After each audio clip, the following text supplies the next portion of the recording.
आज मैं आपको पढ़ाने आ रहा हूँ हमारे यूरोपीय संघ। यूरोपीय संघ पहले हम इसमें पढ़ेंगे यूरोपीय संघ की पूरी निर्माण प्रक्रिया क्या रही, फिर हम पढ़ेंगे उसकी विशेषताएं क्या थी, फिर हम उसकी पढ़ेंगे कमियां, फिर हम पढ़ेंगे कैसे यूरोपीय संघ एक पावर है, यानी कैसे यूरोपीय संघ एक राजनीतिक पावर है और कैसे यूरोपीय संघ एक आर्थिक पावर है।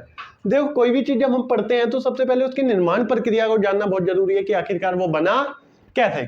तो वही चीज आज हम इस वीडियो में सबसे पहले स्टार्ट करते हैं।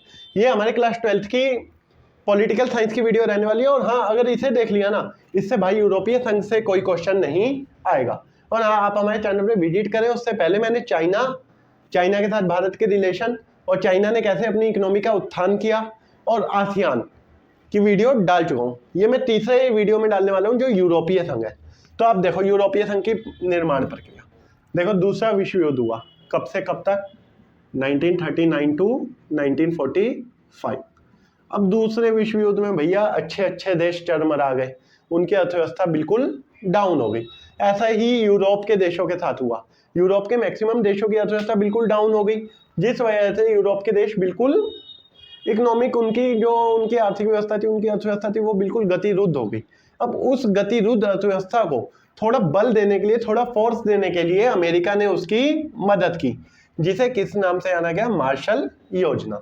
किस नाम से, मार्शल योजना। दोस्तों ढंग से देख लो, ये 2 नंबर का क्वेश्चन आता है पेपर में, मार्शल योजना किसे कहते हैं।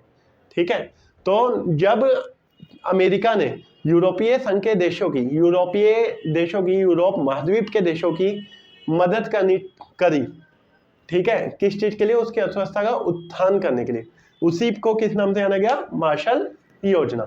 और इसी योजना के तहत 1948 में, कब, 1948 में यूरोपीय आर्थिक सहयोग संगठन बन गया। क्या बन गया, यूरोपीय आर्थिक सहयोग संगठन। ये कब बना था दोस्तों, 1948 में, इसी योजना के तहत। ठीक है, इसका उद्देश्य क्या था कि यूरोप की जितनी भी कंट्रीज हैं वो सब आपस में एक दूसरे का क्या करेंगे, सहयोग करेंगे। किस रूप से, आर्थिक रूप से।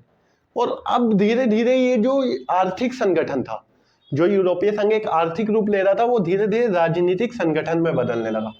अब यूरोपीय संघ के देशों ने सोचा कि आर्थिक रूप से तो ठीक है, हम राजनीतिक रूप से भी एक दूसरे का क्या करेंगे, सहयोग करेंगे। अब इसी की कड़ी आगे बढ़कर ये यूरोपीय आर्थिक सहयोग संगठन से आगे बढ़कर 1956 में EEC, यूरोपीय इकोनॉमिक कम्युनिटी बन गया। इसके तहत क्या हुआ कि अब जो व्यापार होगा वो बिल्कुल बिना टैक्स के होगा, यानी एक दूसरे से जो टैक्स लगता था उसे खत्म कर दिया।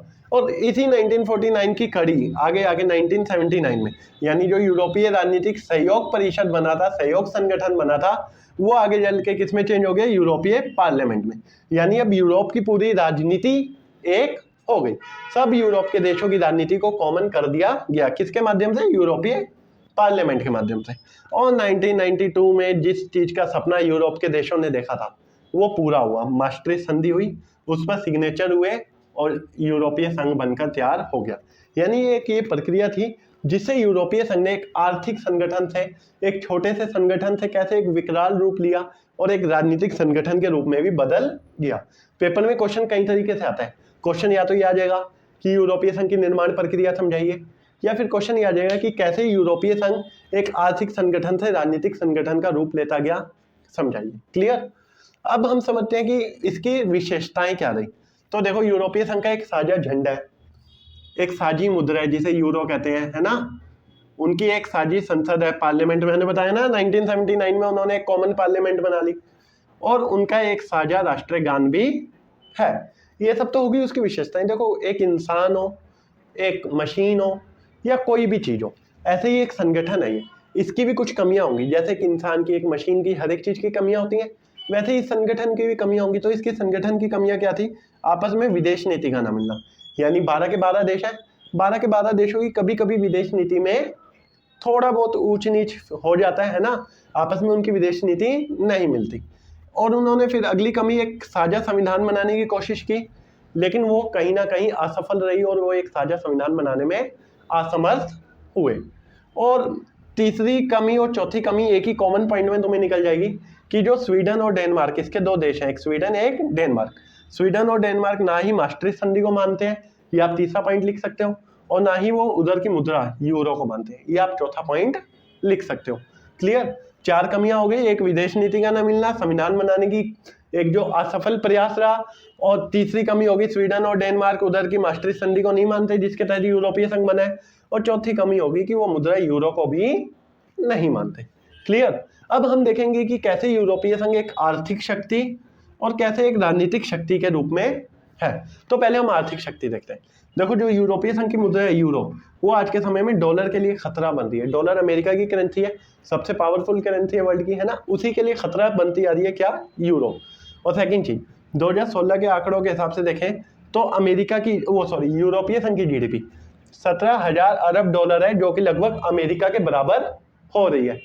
अब समझ सकते हो कि अमेरिका के बराबर जीडीपी को पहुंचा लेना मतलब एक बहुत बड़ी अपने आप में उपलब्धि है ना। नेक्स्ट पॉइंट है कि यूरोप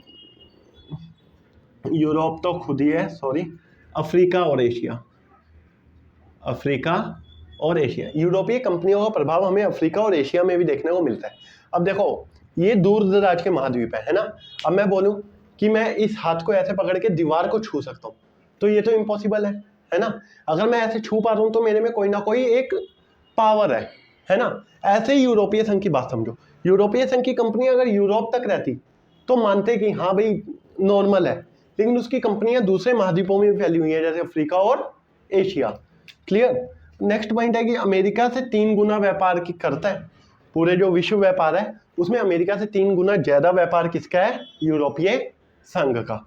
इस तरीके से 4 पॉइंट में हम डिफाइन कर सकते हैं कि कैसे यूरोपीय संघ एक आर्थिक शक्ति है। और अब ऐसे ही हमें ये समझना है कि कैसे वो राजनीतिक शक्ति है। तो देखो, फ्रांस और ब्रिटेन, इसके 2 देश फ्रांस और ब्रिटेन सुरक्षा परिषद के स्थायी सदस्य हैं। सुरक्षा परिषद के स्थायी सदस्य होने का मतलब क्या है? देखो समझो मेरी बात। सुरक्षा परिषद है, यूएनओ का एक अंग है, जिसके 5 स्थायी सदस्य हैं, 10 अस्थायी। अब जो 5 स्थायी हैं उन पे वीटो पावर है, यानी वोट कहते हैं ना, वो किसी भी फैसले को डिफ्यूज कर सकते हैं। किसके? यूएनओ के।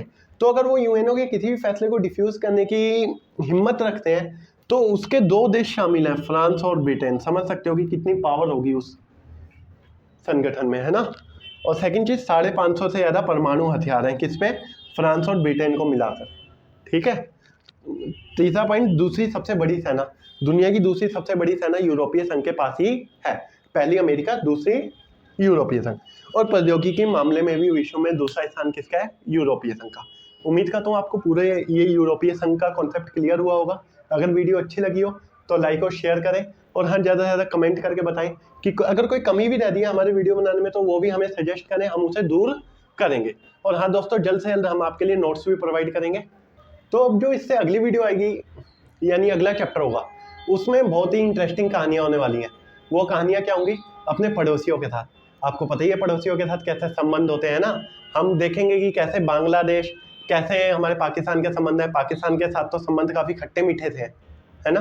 तो हम वो सब चीज़ों को, टॉपिक्स को एकदम अच्छे से क्लियर करेंगे। तो इंतजार करना वीडियो को, जल्दी अपलोड करेंगे। Thank you.